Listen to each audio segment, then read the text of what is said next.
একবার ভাবুন তো, আপনি আটকা পড়েছেন প্রশান্ত মহাসাগরের মাঝে। চারপাশে শুধু নোনা জল আর অজানা বিপদ। কোনো খাবার নেই, পানি নেই, খোঁজ নেওয়ার কেউ নেই। এমন পরিস্থিতিতে কি করবেন? পৃথিবীতে আজ অব্দি এ প্রশ্নের উত্তর দিয়েছেন হোসে সালভাদর আলভারেঙ্গা।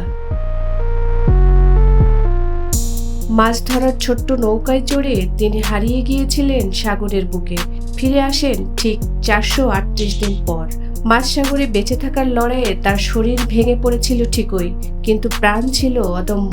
2012 সালের 17 নভেম্বর মেক্সিকোর কস্টা আজুল নামের উপকূলীয় এক গ্রামে কাজ করতেন 36 বছর বয়সী আলভারেঙ্গা।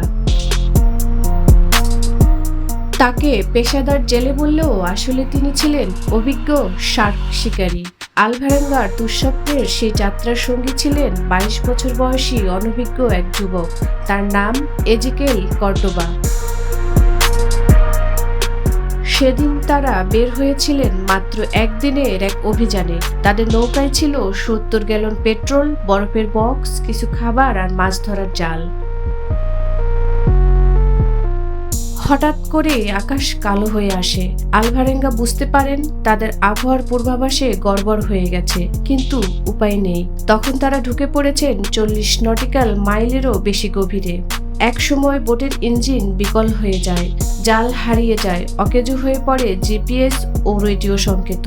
তারা আটকে পড়েন এক ভাসমান নরকে, যেখানে রাত মানে ঠান্ডা আর দিন মানে আগুনের মতো রোদ। খাবার দাবার কিছুই নেই। জীবন টিকিয়ে রাখতে শুরু হয় প্রকৃতির সঙ্গে যুদ্ধ।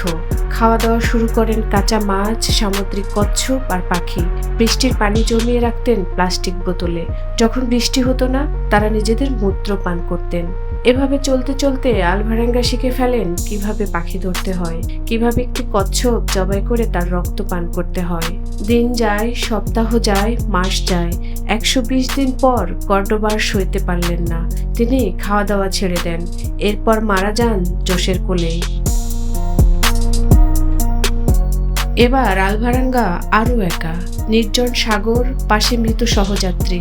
তিনি মানসিকভাবে ভেঙে পড়েন।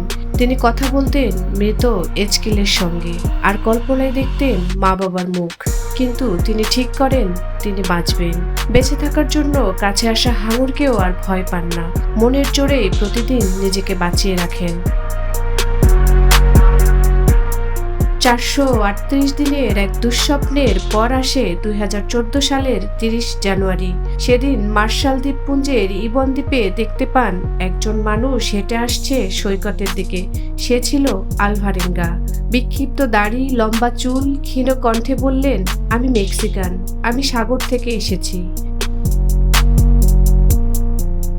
আলভারেঙ্গা এখন মেক্সিকোতেই থাকেন। মাছ ধরা ছেড়ে দিয়েছেন, ধর্মের প্রতি আগ্রহী হয়েছেন। তার গল্প আমাদের শেখায় জীবন যতই অন্ধকার হোক না কেন, একটা আশার আলো সবসময় থাকে।